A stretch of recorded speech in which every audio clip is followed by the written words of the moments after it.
Hello and welcome to the City of Boynton Beach's ARPA Public Input Meeting. My name is John McNulty and I will assist with the GoToWebinar portion of today's meeting. Before we start, I'd like to review a few housekeeping items so the virtual audience members know how to participate. Your microphones have been muted to reduce background noise. There will be specific times during this meeting when audience members can participate. The first way is by typing their questions into the questions section at the bottom of the GoToWebinar interface. Those items will be read into the record by a meeting organizer at the appropriate time. The second way is by clicking on the raise hand icon indicating you wish to speak. A meeting organizer will announce the next speaker at the appropriate time and unmute their audio, at which time they should state their name and address for the record. Please minimize any sources of background noise and speak clearly into your microphone during your allotted time. I will now turn control over to David Scott, who will be presiding over today's meeting. Thank you, John. Good evening. My name is David Scott. I'm the Director of Economic Development and Strategy for the City of Boynton Beach. Welcome to our residents and those businesses that are in attendance here in person and online. So we welcome you to the City of Boynton Beach's first of two public input meetings for the American Rescue Plan. So tonight you will hear more about the ARPA, the American Rescue Plan, from Carice Lejeune, who will be joining us virtually online. She has a short presentation that she will go through with you. And then following her presentation, we will open it up to any questions, input, suggestions you may have for the city to consider regarding projects and initiatives through the American Rescue Plan. All of that information will be collected and presented to our City Commission.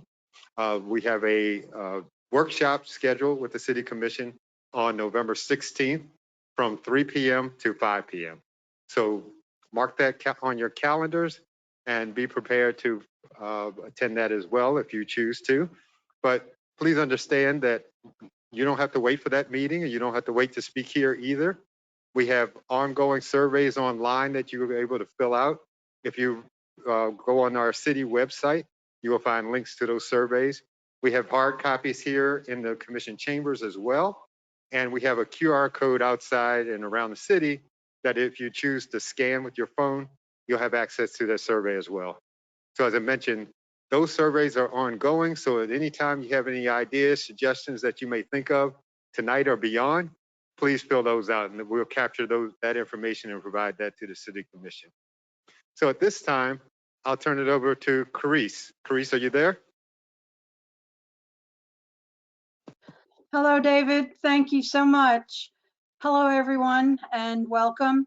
Tonight, I'll be talking about the American Rescue Plan Act and how you can participate in the decision-making process for distribution of the city's allotted funds. John, could I have the next slide, please? The American Rescue Plan Act, ARPA, was signed into law on March 11th, 2021. The U.S. Treasury Department established the coronavirus state and local fiscal recovery funds, and they had 4 objectives for making these funds available. The first objective was to support urgent COVID-19 response efforts, such as vaccination programs and sites, including staffing and equipment, supplies and facility costs, and information technology and other administrative costs. The next objective was to replace lost revenue for eligible state, local, territorial, and tribal governments in order to strengthen support for vital public services and to help retain jobs. The third objective is the immediate economic stabilization for households and businesses. And the last one is to address the systemic public health and economic challenges that have contributed to the unequal impact of the pandemic by making investments to build stronger communities, neighborhoods, economic opportunities, and educational opportunities. Next slide, please. So, ARPA funding provides $350 billion, that's billion with a B, for states, municipalities, counties, and tribes and territories. Now, the U.S. Treasury allocated $13.6 million to the city of Boynton Beach in two parts. The city's first deposit of $6,823,952 was received by the city on May 19, 2021. The second deposit will be received by May 2022. The Secretary of the U.S. Treasury Department issued an interim final rule, IFR, which are the rules and regulations for spending the ARPA dollars. There are 5 specific categories that make up the spending framework. Number 1 is to support public health expenditures in response to COVID-19. Number 2 is to address the negative economic impacts caused by the public health emergency and to provide aid to those communities and populations that were hardest hit by the crisis. Number 3 is to replace lost public sector revenue, and number 5 is to invest in water, sewer, and broadband infrastructure. The city will distribute the recovery funds among the 5 categories based on the identified needs and negative impacts of the COVID-19 public health emergency. Next slide, please. So this is the foundation of the spending framework that the city is using for distribution of ARPA funds. We've been referring to these categories as the 5 buckets, as in 5 buckets of money. At this point in the process, we do not have dollar amounts established for each of the buckets. That will be determined by the program, projects, and services that are identified in response to the greatest needs and negative impacts of the COVID-19 public health emergency. The next 5 slides will explain the eligible uses for spending in each of the 5 buckets. Next slide, please. So the first bucket is revenue loss.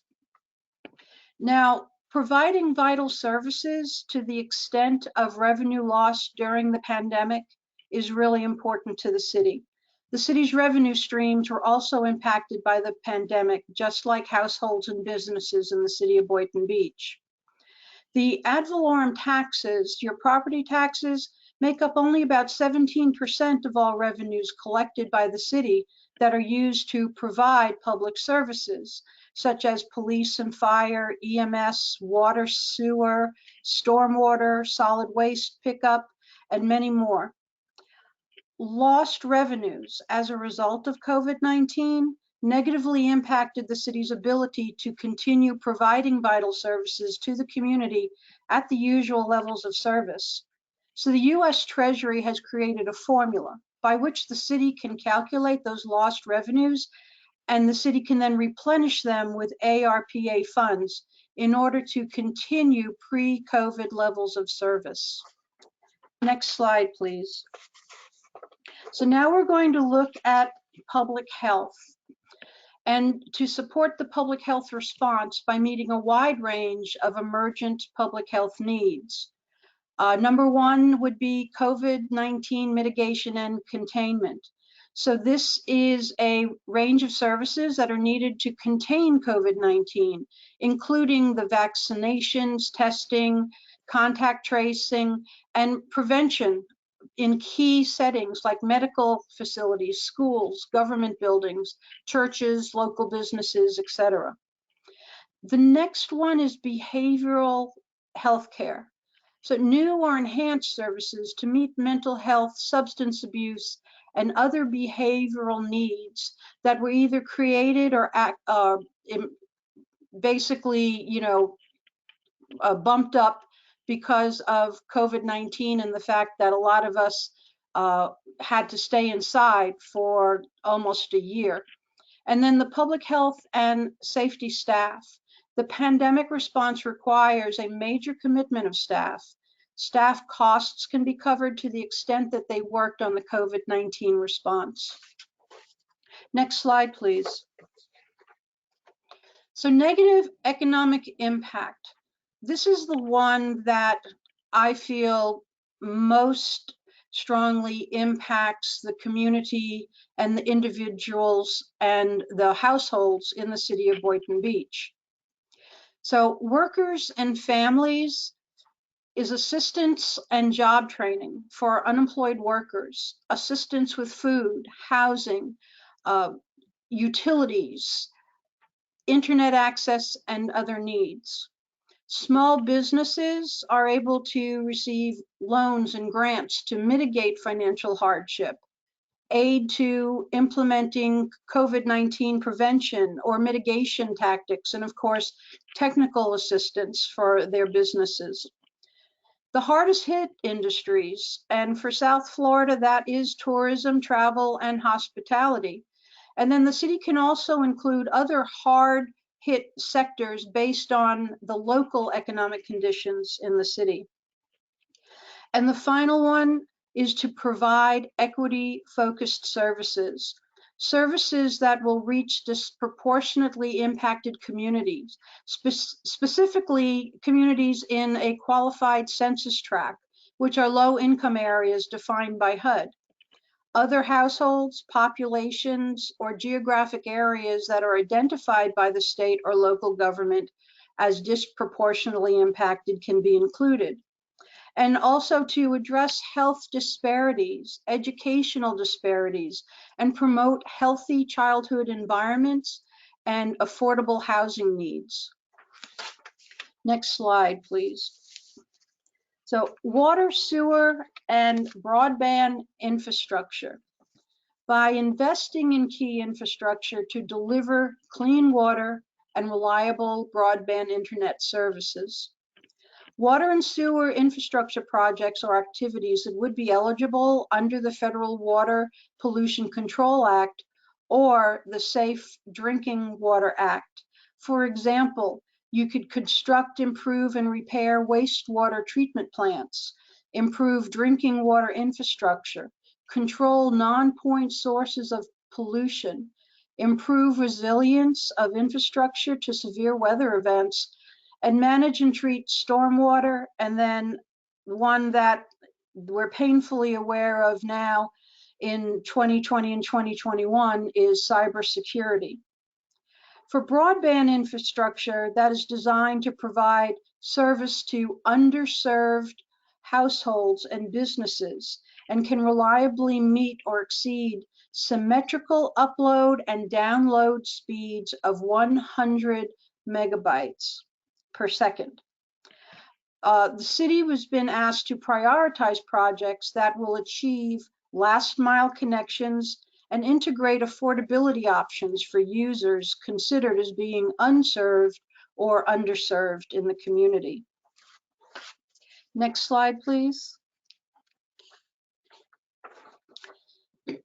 Premium pay is offering enhanced compensation for essential workers for health and financial risks that essential workers face.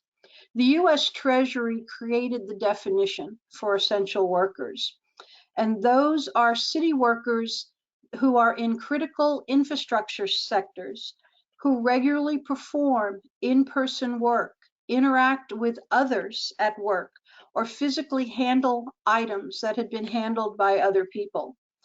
The U.S. Treasury interim final rule emphasizes the need for recipients to prioritize premium pay for lower income workers.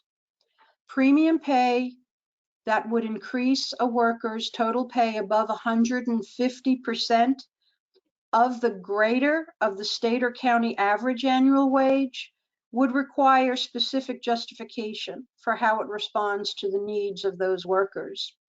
Premium pay can also be provided retroactively for essential city work performed during the pandemic, recognizing that many essential workers have not yet received additional compensation for their service during the pandemic. Next slide. As the city considers how to spend the fiscal recovery funds, gathering public input is extremely important. The U.S. Treasury interim final rule states that the implementation of fiscal recovery funds must reflect public input, as well as transparency and accountability.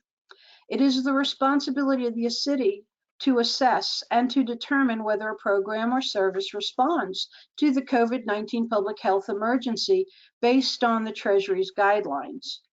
The first step is to identify the need or the negative impact, which is why it is so important for the city to collect as many citizen surveys as possible. Step 2, identify how a program, a service, or an intervention will respond to the identified need or negative impact. And step 3 is to find agency and community partners to assist the city with programs, services, or interventions that are evidence-based, and to provide resources to establish or expand those services. For example, the city's partnered with the local school district to provide the summer tutoring program for 4th grade students. Also, the city has partnered with Palm Beach County to provide emergency rental assistance to households that were negatively impacted by COVID-19 public health emergency. And those are just 2 examples of some of the programs that the city has done and are continuing to provide. Next slide, please.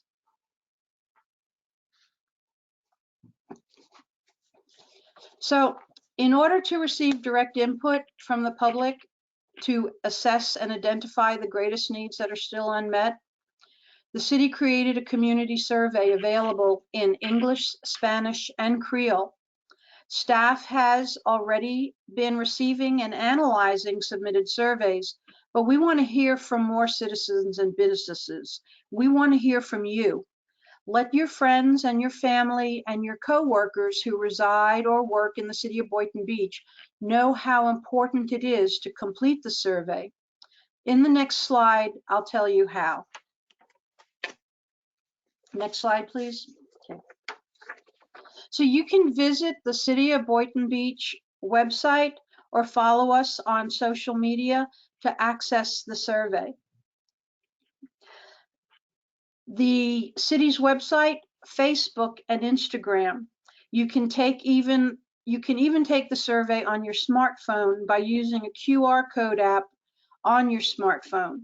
For those of you that prefer a hard copy to digital, we have some printed surveys here tonight for you to fill out, or you can pick one up at the Boynton Beach City Library.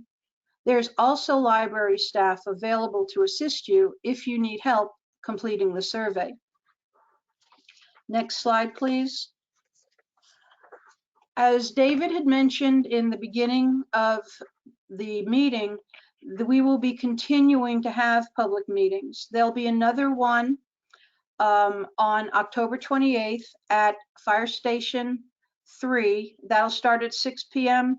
However, that one will not be available virtually, only in person.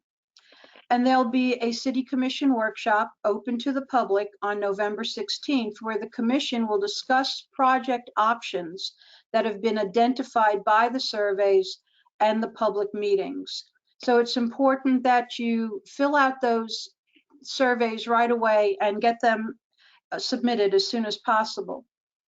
And look for other public information sources, such as public service announcements on radio, in our newsletter, and again, social media. We encourage everyone to take the survey and let your voice be heard. Next slide. So thank you very much again for coming tonight. If you need additional information, you can go to the city's website at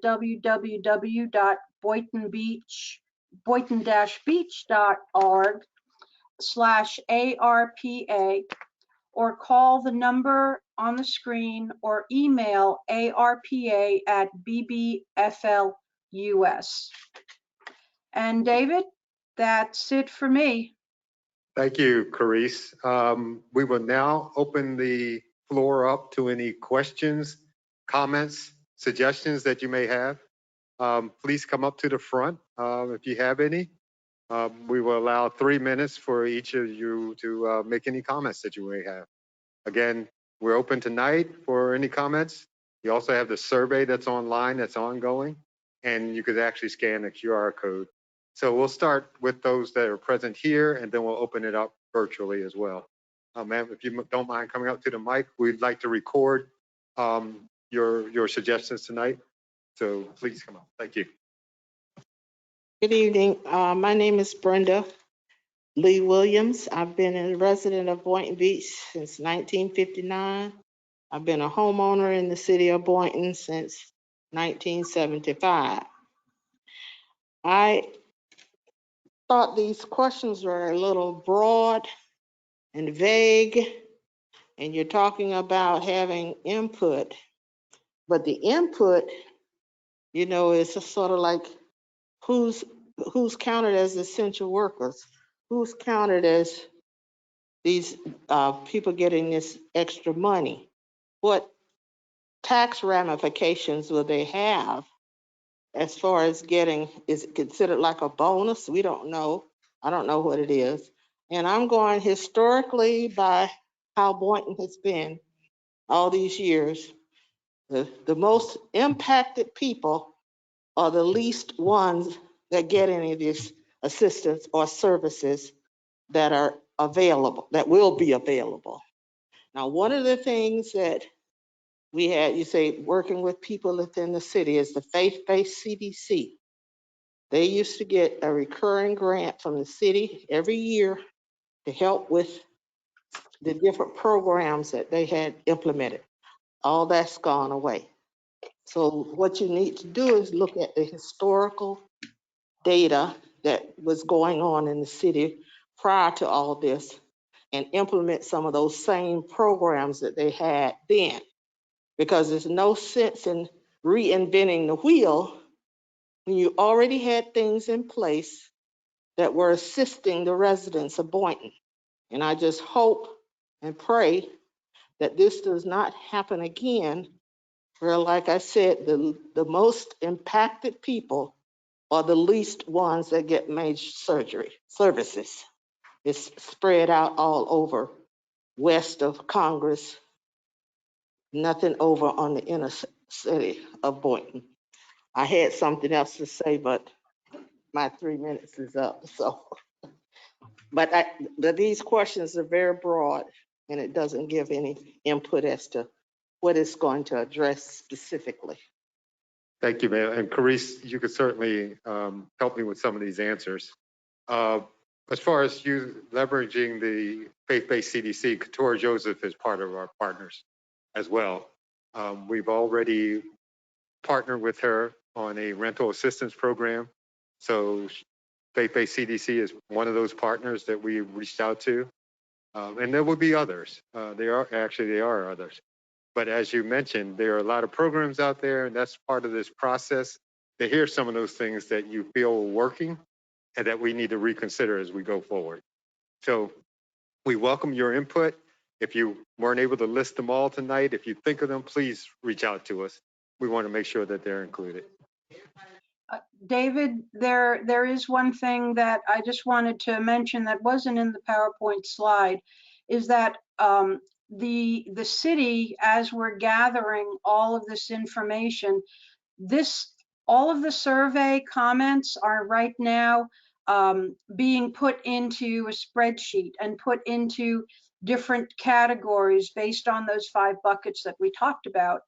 And this information is going to be provided to the City Commission. So in their workshop, they will see what the community deems to be the most immediate need and the most negative impact. So even though the city has already done a few projects and we've started talking with partners about potential programs, we really haven't made a dent yet in distribution of the funds, because part of what we're trying to do with this process and the surveys is to determine where the greatest need is and what the greatest needs are, so that the City Commission can prioritize those at their commission workshop.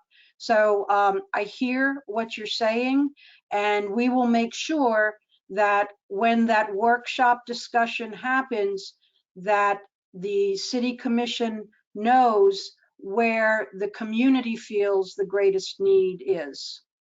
Thank you. And I would just add, ma'am, for those that aren't computer literate, that's why we have hard copies available tonight here.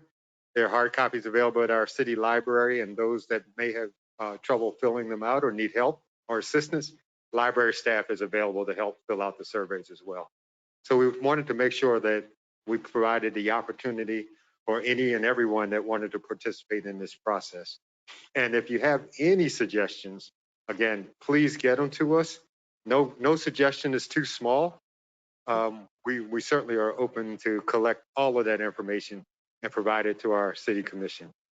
So, David, when they get the survey, when folks get the survey, you'll be able to see that there's actually a comment box on there. So even after you answer all the questions, if there's something that wasn't addressed in those questions, please put that information in the comment box so that we can make sure that you're being heard by the commission. any other questions? Yes, sir. If you don't mind coming up. And David, real quickly, this is John McNally. As a reminder to anybody who is in the virtual audience, please use the raise hand icon. I do see several participants who have their hands raised, and we'll get to you as soon as we take the calls in the physical audience first. So hang tight. Thank you. Hi, Ernest McNulty. Going to be 73 years old next month, and I moved here last year from up north around New York City as a permanent resident in October. And coming here, I was in a post-cancer person from some environmental things, as well as a permanent physical handicap. So I was in a year of I don't know what you want to call it, seclusion, or you know what I mean, during the initial COVID time in 2020. And of course, when I came here in October of 2020, I was able to avail myself of some great things in Florida. I can't say enough about how thankful to be here. And one of the things about this rescue plan that I wanted to talk about as a experienced ADA and a senior and a person who is probably in the highest risk group that you can be in, is that housing is very important. And I started to look after I got here just around, and I started to see like a vast difference in who lives here, where they live, how much money they have, what they're classified, et cetera, et cetera, et cetera. And what I started to notice was that a lot of the plans for COVID relief, et cetera, were like for people who are, I already knocked it over once, didn't I? I don't want to knock it over. I think I broke it the other week. I don't want to break it again. All right, let me move over here. I just thank you for not sending me a bill for that last one. Okay, I appreciate it. So what I started to do was I wanted to go into the statistics with public records and a lot of important things. And I was surprised of the readout of Boynton Beach, a place that I moved into and hope to live here another 27 years, relative to crime, relative to health issues, relative to housing issues, et cetera, et cetera. But the high rate of poverty, 17% of 30,000, 80,000 people. That's a lot of people here living on the poverty level. And there's a lot of kids, I think, that, don't know if they have food in the morning, et cetera, et cetera, et cetera. So my point is just that when you go to meetings like this and council meetings and things, usually certain kind of people show up who are involved. Usually they're working people and pretty dynamic, but there's a lot of people who can't be here, who should be here. And I think that what I'm trying to say is a lot of the help that I see go from the federal programs and the state programs, to me, goes to the higher end of people, meaning people who may live in, fancy condos here and they own 2 restaurants. And so they say, well, our business is off. We lost $200,000 and we want $160,000 for the $200,000 that we lost. I guess I can understand that, but then again, I can't understand it when you think that the aid should be going to 80,000 people. And when you look at the housing and food of a lot of people in this city, I don't know if it's possible. I think most of the money should go to them first. If there's anything left over, let it go to the people who are a little bit more fortunate. Okay, thank you. Thank you very much for those comments. They were right on. And speaking to another nor'easter, it's a little warmer down here, sir, than it.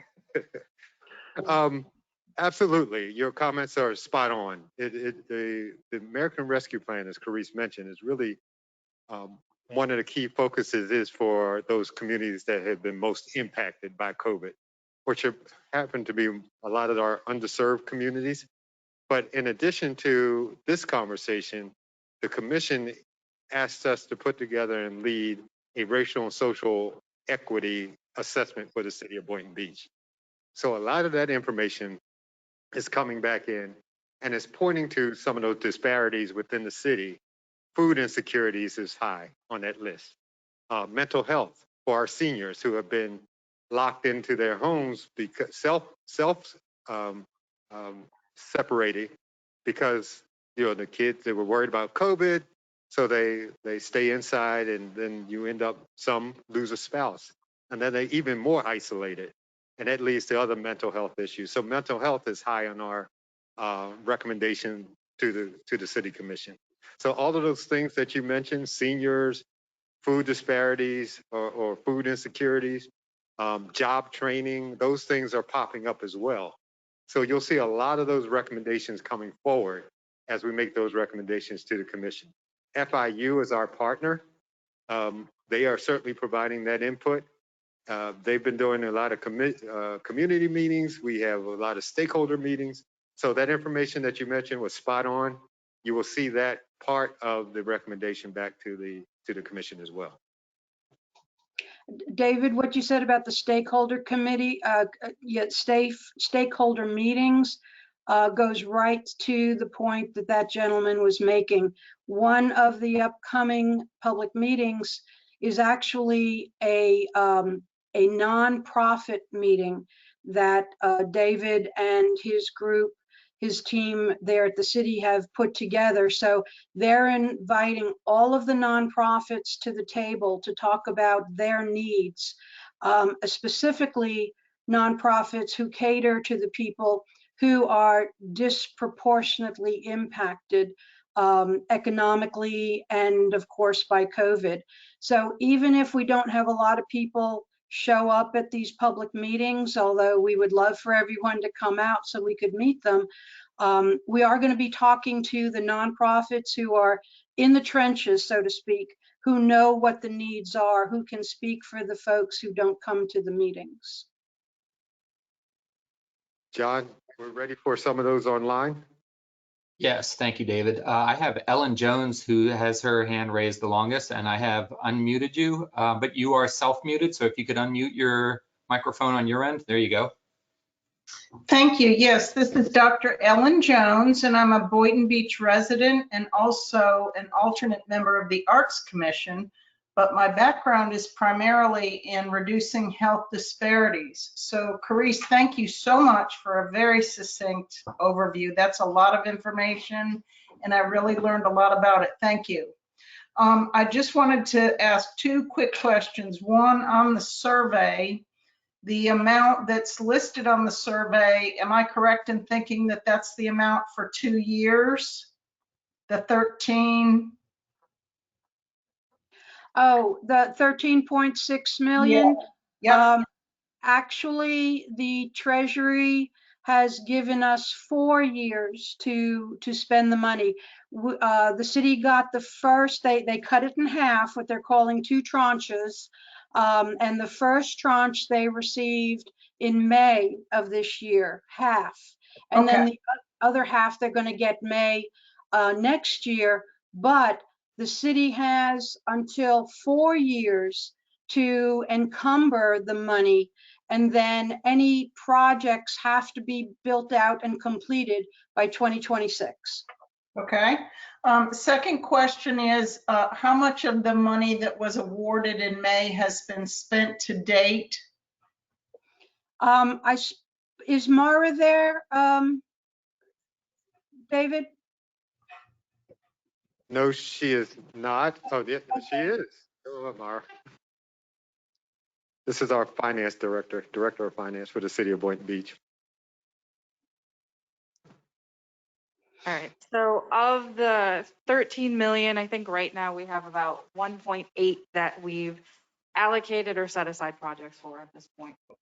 Okay, is that in writing and somewhere on the website, or might it be available at the meeting on the 21st? We will update that on the website, yes. Okay, thank you. Thanks, Mara. Next one, John. Okay, I have Sandra Harvey. You have your hand raised and I have unmuted you, and there you go. You are now unmuted.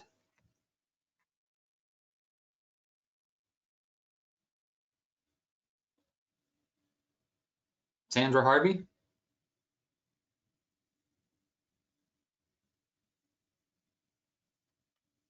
Okay. She may be having a technical difficulty. I see that you are unmuted, but we do not hear anything coming through. So I'm going to mute you from my end and we'll come back to you shortly. All right, so the next one is Batya Lowenberg. If you could unmute your microphone, we'll give you an opportunity to ask your question or make your comment. You also are self-muted. There you go. Okay, thank you so much. I'm appreciating this, and I'm appreciating I believe it's our federal government that's giving that money to Boynton, and hopefully other towns around. Can I be heard? Great. Yes, we hear you loud and clear. Yeah. So this might be in the longer term process of the survey, etc. I just wanted to speak my heart, which is firstly for literacy for kids in our area, and even in good times, literacy has been very problematic. I'm a professional artist and a teaching artist, and I worked at the Boys and Girls Club running the art program. And this was before pandemic, and there's so many kids that are still having problems reading, not to speak of writing, even at the, at the 4th and 5th grade level, telling time with analog clocks and tying their shoes. And my heart's burden, half the burden is that with all the time lost and all the chaos with the education situation during the pandemic, that I think it's so important to address the literacy needs of our next generation coming up, and to really do as much as we can a deep dive assessment of what is the best way. And there's different styles of learning. What is the best way to serve these kids and to build up their literacy and literacy confidence.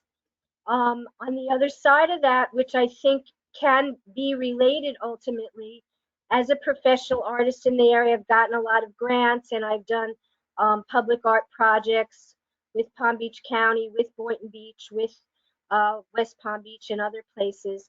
I believe that the arts, any investment in local artists and arts will yield more money for the county and the town. And there's a lot of proven documents from Americans for the Arts, etc., that shows that we bring in tourism, we,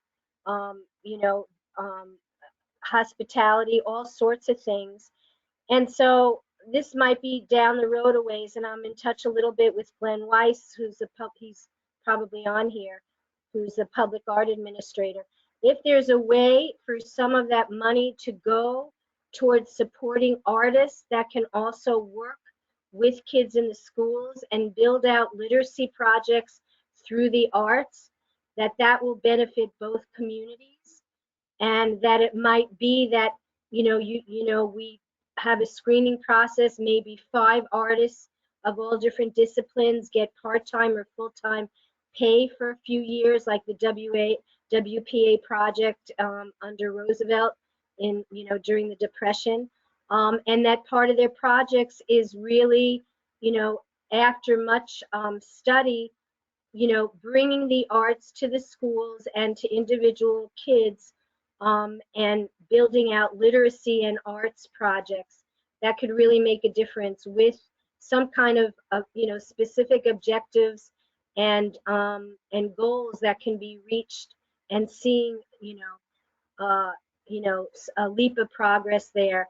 So I have a heart for the arts and for the local artists that I think will yield a lot in many ways to the community, both on the level of education and the level of tourism and bringing more money to our region, as well as kids that really need a leg up with literacy and other educational and academic issues. Thanks for listening, guys. God bless you all and stay safe. Thank you very much. so much for your comments. John, next one. Okay, next on our list is Pam O'Brien. I am unmuting you. There you go. Hi, did you say Pam O'Brien? Yes, we can hear you loud and clear. Please proceed. Hi. First of all, thank you so much for having this forum and sharing this information and giving us this opportunity to comment. I'm the president and CEO of AVDA, which is Aid to Victims of Domestic Abuse, and we serve Palm Beach County, including Boynton Beach. And one thing I just wanted to make sure you're aware of is the tremendous impact of COVID-19 on survivors of domestic violence. Being quarantined in homes with violent people, we have seen the increased number of high lethality situations, more so than we've ever seen in the past. We've had to expand services in both our shelter program and outreach, added staff, and continue to operate 24/7 just to have some opportunity to meet the need. So to the extent you can keep in mind this population, I'm more than willing to share a lot more information for you on that. I just wanted that to be on your radar. You can always look at our website at avdaonline.org. That's AVDA online.org. We added a capability of texting our hotline, not just calling during the pandemic, because we realized people were often stuck at home with perpetrators.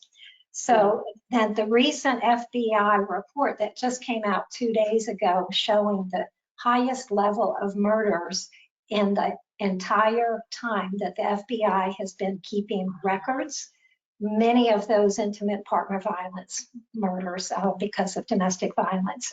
So we are greatly asking for your support and interest in this topic. So thank you. Thank you for your comment, and please make sure that we've received that. I know we've heard from you, but please make sure that's in our records, not just here, but fill out one of those surveys as we continue to capture. We did recognize that domestic violence increased early on as people lost jobs, as additional stressors that come into play, and so we do recognize that had become an issue and continues to be. So thank you for bringing that up. John, is there another? Yes, let us try Sandra Harvey. I've unmuted your microphone again. Are you available? Going once. Okay. All right, let us try Ray Whiteley. I've unmuted your microphone. You might be self-muted, so if you could unmute your microphone on your end. Okay, can you hear me? Mm-hmm. We hear you loud and clear. Yes, thank you. All right, thank you. First of all, thank you for what you guys are doing. We've been having Pulse throughout Palm Beach County. And I'm telling you, by far, what I've heard and what I've been a part of, Boynton Beach is definitely leading the way as far as community input when it comes to the ARP funding. So I just wanted to say that first. I'm the assistant pastor at Healing Hands Ministry, located right on the border of Boynton Beach and Lake Worth. That's Hyperluxo Road and Congress Avenue. I am also the director of faith in Florida that serves clergy organizations in Boynton and throughout Palm Beach County. And you know me from the Boynton Beach Coalition of Clergy. Thank you for the conversation again. But we've already mentioned just a couple of things that I wanted to put on. We did talk about the public health, which includes access to primary and mental health care. We Yes. did talk about that. We did talk about essential worker pay, which is important to raise. But what I think, or what I haven't heard in that subject, is how do we stabilize essential workers, especially with those from the medical field? You know, how do we put that into the whole thought process? Because men and women are leaving the whole field. So not only how do we stop the bleeding now, and plan for how do we build that infrastructure to recoup from what we're seeing now? People are just walking away.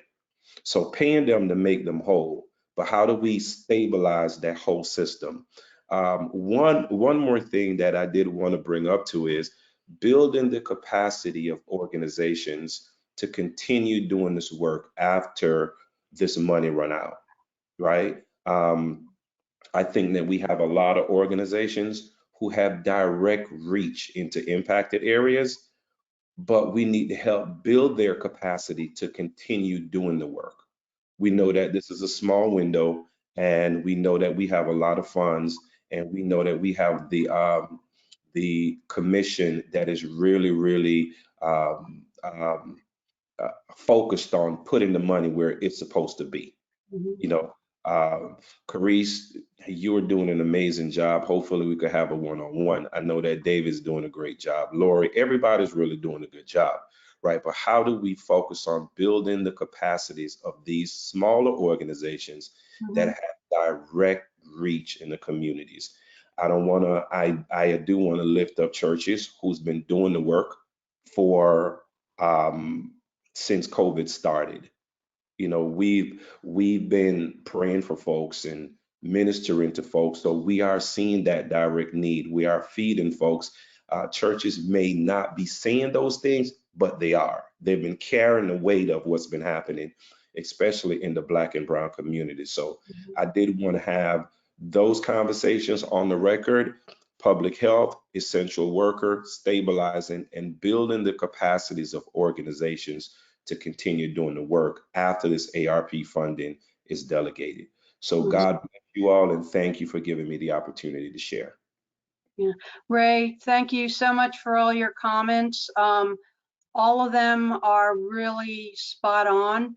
And I hope you did your survey. And if you didn't, you need to get that in there and fill out that comment box for us. And yes, we should have, you know, another conversation specifically to what you're talking about. The great thing in this process is that nothing has been written in stone yet. And as I said earlier, we're going to be meeting with nonprofits.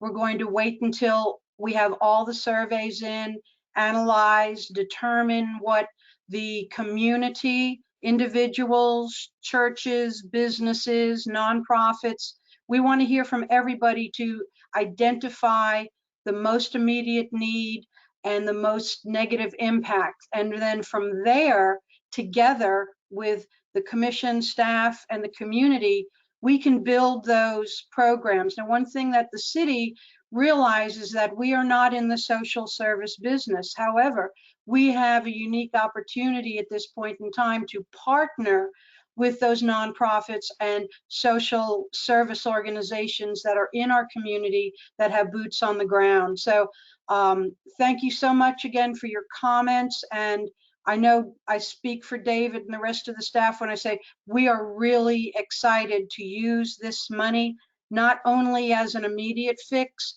but to make sure that we can put things in process that are going to be sustainable in the long run. David, do you have anything you want to add to that? I have a quick question, just a quick question. You mentioned the nonprofits, and that's a great meeting. Are the churches included in the nonprofit meeting, or will there be a separate meeting for clergy persons? I need to defer to David on that. Right, we're looking to have the clergy included in the nonprofit meeting as providers. Thank you. And I just wanted, you and I have had a conversation and you brought up some very good points. And as you know, we are really looking, and Carice could certainly attest to some of those are priorities.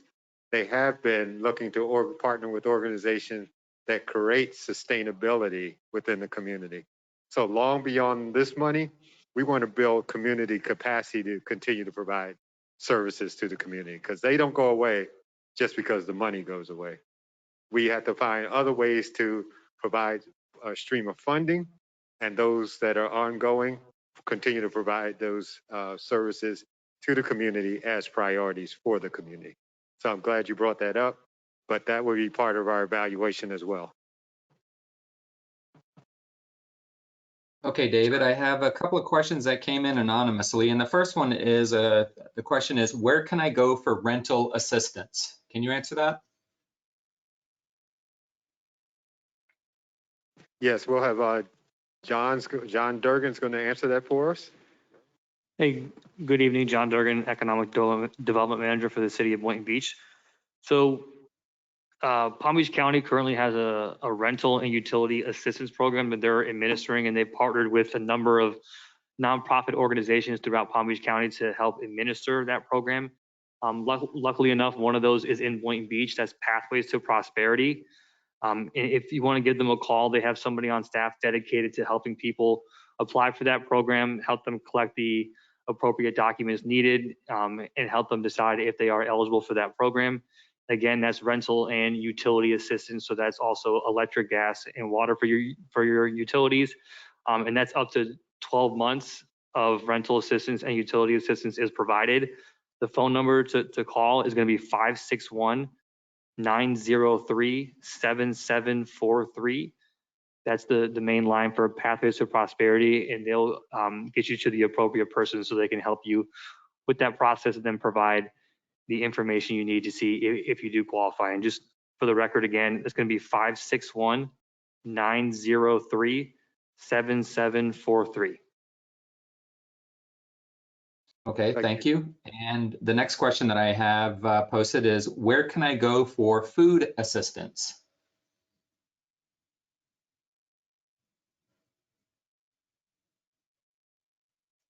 So the city has a partnership with Feeding South Florida. So any issues that come about to city staff and any inquiries in regards to food assistance, we do always provide those to Feeding South Florida. I don't have their number on hand right now, but they're located off of High Ridge, right by Fire Station 5, just off of Gateway and I-95. Again, that's Feeding South Florida. They have a warehouse located here in Boynton Beach, and they're our main provider for food assistance. They do a food drive every Thursday at our Ezell Hester Center on Seacrest Boulevard, just south of Gateway Boulevard. Every Thursday, they do have a food drive there. But for any food assistance, Feeding South Florida has been a tremendous asset and partner here in the city of Boynton Beach. Hey, David, the food drive at Hester, is that collecting food or is that distributing food? That is distributing food. Okay, so somebody could go to Hester on a Thursday during those times, and they could get food for their families if they need it. Correct. Awesome. Thank you. Okay, another question I have is, developers are buying up properties in my neighborhood and raising the prices. What is the city doing to create affordable housing? We are aware that pricing is in all of South Florida is increasing. So we're working with the commission. In fact, there's a housing study and recommendation coming back, I believe, at the next commission meeting to talk about some of those strategies around affordable housing. We keep that on our radar. We understand the developers are really grabbing available properties within the city. That's both a curse and a blessing.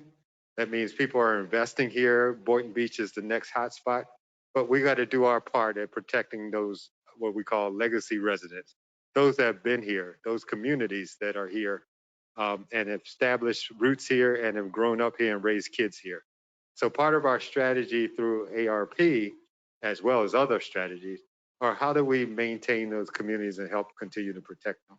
So I think part of our conversation as we go forward, along with our planning team, is how do we continue to protect those. Again, our planning department is going to be making some recommendations and bringing those forward to the commission very shortly. So we'll keep that on our radar as well, and that should be and continue to be part of our conversation within the city of Boynton Beach.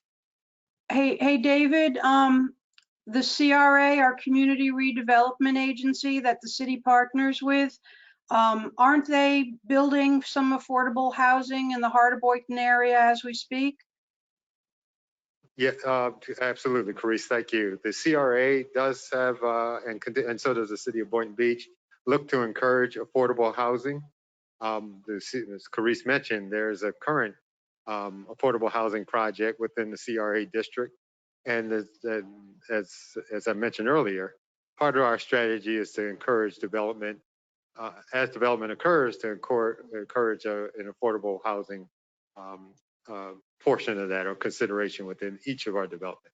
So that will continue to be a priority for us. And thank you, Carice, for bringing that forward, that the CRA currently has a project on being built, as well as others. Okay.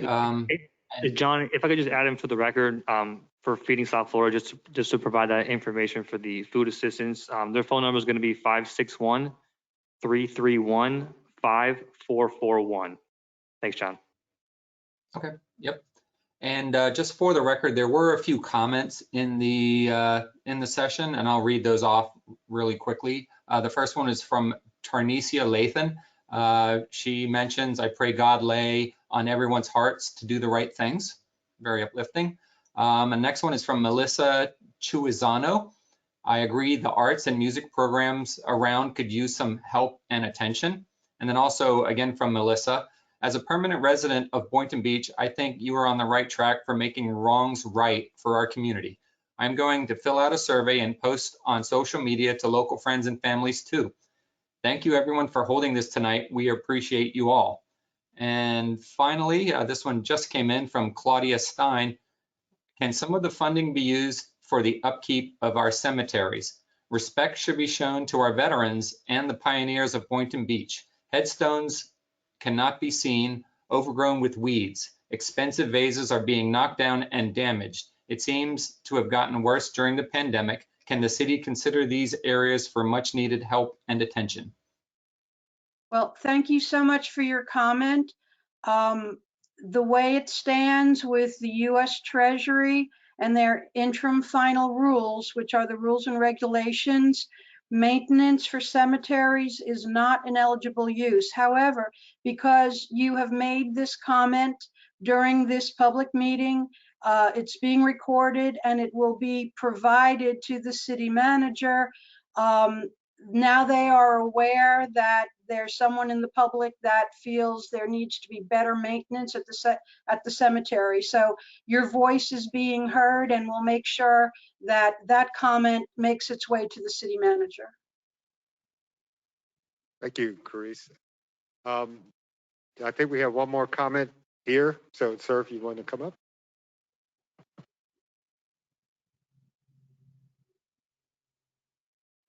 Hello. Thank you, everyone, for being here, and those online. My name is Cortland McQuire. I live at 506 Whispering Pines. I'm a supporter of the arts and a small business owner here in Boynton Beach, and I'm also the chairman for Art in Public Places, our arts board. I'm just very excited to share with everyone here that our arts manager, Glenn Weiss, is crafting a really nice program that really integrates the arts with small businesses in areas that sort of need an uplift, if you will, by basically administering grants to artists and fabricators to collaborate to create public art for the city. And these artists will be reflected by the community, people that live here, et cetera, and they will be displayed for up to 12 months in corridors that could use an uplift, if you will. So I think it's a wonderful program, and I'm excited to see it hopefully come to life, and I just wanted to express my support for it. In addition, the only thing I would maybe ask is that there is a small additional funding added to it of $50,000. This is a $130,000 request out of this budget item. An additional $50,000 that the art board can also administer. Some of the callers tonight discussed education amongst our children and literacy, also including members of our community to produce art that is displayed within the art. I think that we can expand the program slightly, what is presented here. That's about it. Thank you. Thank you very much. And Glenn, since we've heard his name a couple of times, Glenn is a great director. So we appreciate him being part of our team. And we do look forward to those types of projects coming forward. Was there anyone else in the, yes, ma'am, why don't you come up? And really quick, if anybody would like, in the virtual audience, would like to participate, please either raise your hand in the GoToWebinar option or post a question into the question section. Margaret Newton, 40-year resident of the city of Boynton Beach. And I will say that thank you very much for this evening's presentation.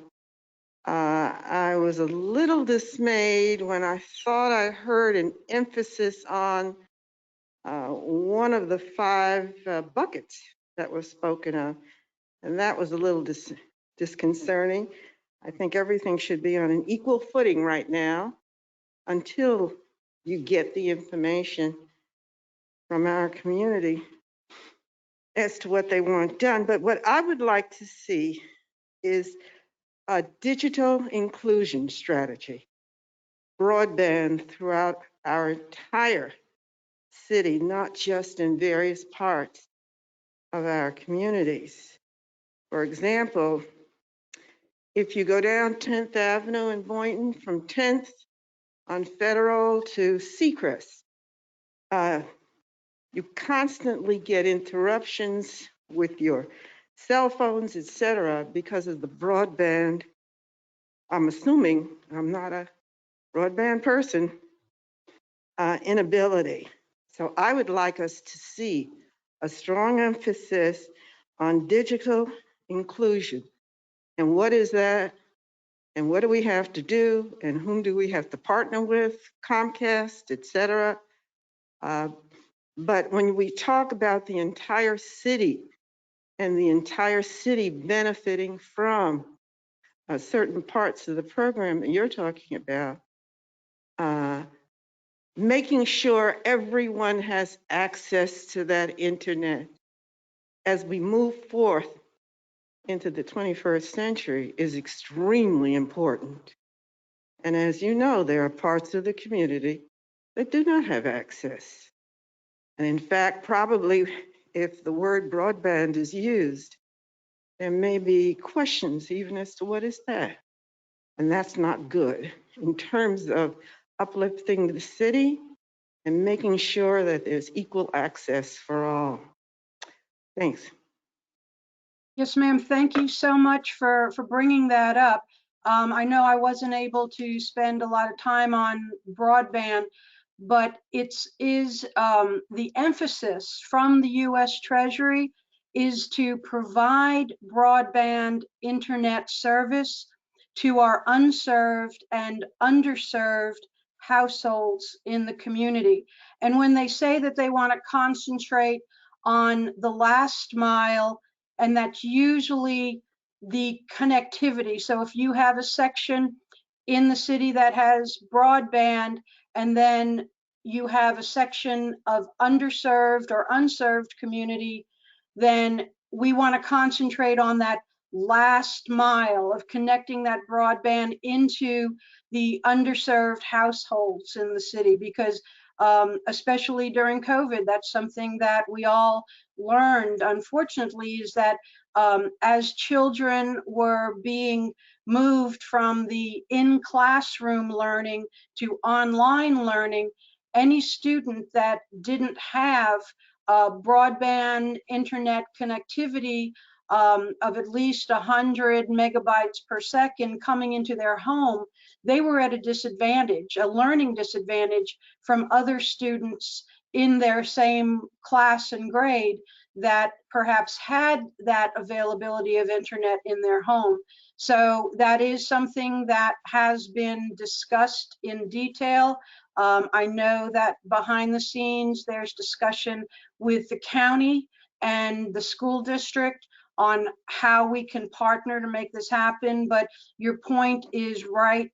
It's there. We understand that. And that's something that the city wants to help, is getting internet service to unserved and underserved homes in the community. So again, thank you for bringing that up in the comments so I could talk a little bit more about it. Thank you, And Carissa. Carissa, if I may, this is John Yes. McNally. Sorry, David. But just as a reminder, Palm Beach County School District and the Education Foundation of Palm Beach County will have an agenda item on this upcoming commission meeting on Tuesday, is that December the 7th, to address and provide an update to the City Commission on their digital inclusion program. So that is, Tuesday, October 5th at 5:30 p.m. Thanks, John. And I just wanted to add, beyond the school system, we in economic development recognize that digital inclusion is important to those that are skill seekers as well. As you know, the new normal is you don't have to go into the office anymore. But if I don't have access to the internet, I cannot participate in that future job placement as well. So we recognize from an economic development standpoint and workforce development that it's important to provide that digital inclusion, as you mentioned, to allow our residents to avail themselves of opportunities that do allow at-home work or work from home. In addition, we understand that telehealth is moving in that direction as well. If you don't have access to the internet, how do you see your doctor if your doctor is not doing in-person visits? We learned that through COVID as well. So for all the right reasons, digital inclusion is one of our priorities when we talk about the future of Boynton Beach and economic development and strategies within communities. So thank you for bringing that up. And we certainly look forward to working with you and others on how do we make sure that we close the digital divide. Anyone else within the audience like to speak tonight? John, do we have anyone else online? There are a few additional comments that just came in a few moments ago. One from Sandra Harvey. Can mobile businesses be considered this time when distributing money, vending, lawn, pet grooming, etc.? And then below, a follow-up to that, food trucks and residents of Boynton Beach, also from Sandra Harvey. Thank you, John. And before we close, I would like our Vice Mayor to say a few words. And we appreciate his attendance this evening as well. So thank you, Vice Mayor. Would you like to say a few words? Yes, ma'am. You want to come up to the mic so we can record that?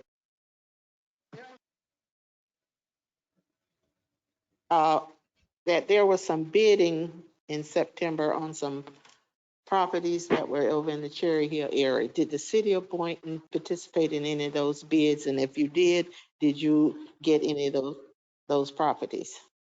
I would say, yes, we did. City partnered with the CRA to go after those bids, and it was very competitive. And as one of the callers mentioned earlier, the price in Boynton has really gone up. So we were competing with developers. So as I understand, we were able to be successful on a few of those projects or properties as well. But a lot of developers participated in that as well. So you will hear more about that going forward, how many we were able to secure. and what are our plans for those properties within the Cherry Hill district. Good, thank you.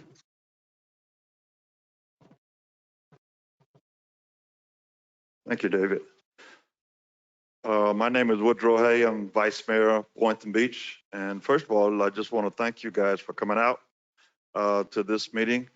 But before I say anything else, I want to remind you about Feeding South Florida on Thursday. I participate with that program every Thursday morning between 7 a.m. and 9. And it is a beautiful thing to see many cars in line receiving food. I see many of the same faces every week, and that's a good thing, okay? It's really good food. Tell your friends, you come out yourself, because many times, like this morning, we had an excess of food that we had to start doubling up on cars. So I want you to get the word out, if you would, to come to East Hester Center every Thursday. Now, some people get out there real early because they want to be first in line, okay? And that's okay. But we start serving right around 7:15, and we go until we finish. Usually that's about 9 o'clock, okay? So spread the word for me. And those of you who are virtual, same thing. Please spread the word and get people to come out. They will increase the food as the number of people increase. That's what it's all about. But again, thank you for coming out. This is by no means the end.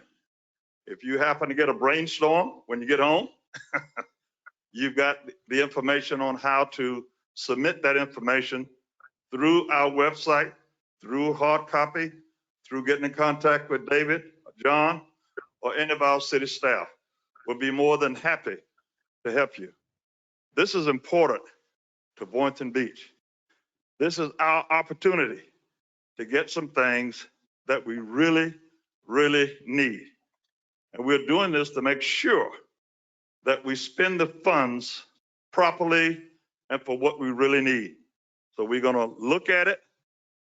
It's not a funding that you solve all the problems in Boynton, but it is enough to get started. And I think someone brought it out. What do we do after the money runs out? We want to make sure that we have programs in place to sustain those programs. So again, thank you for coming out very much. Thank you. Thank you, sir.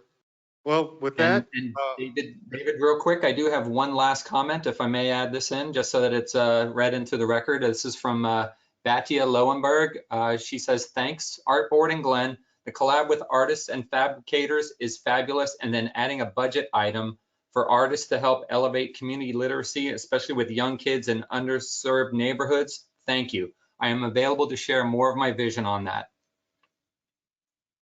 Thank you, John.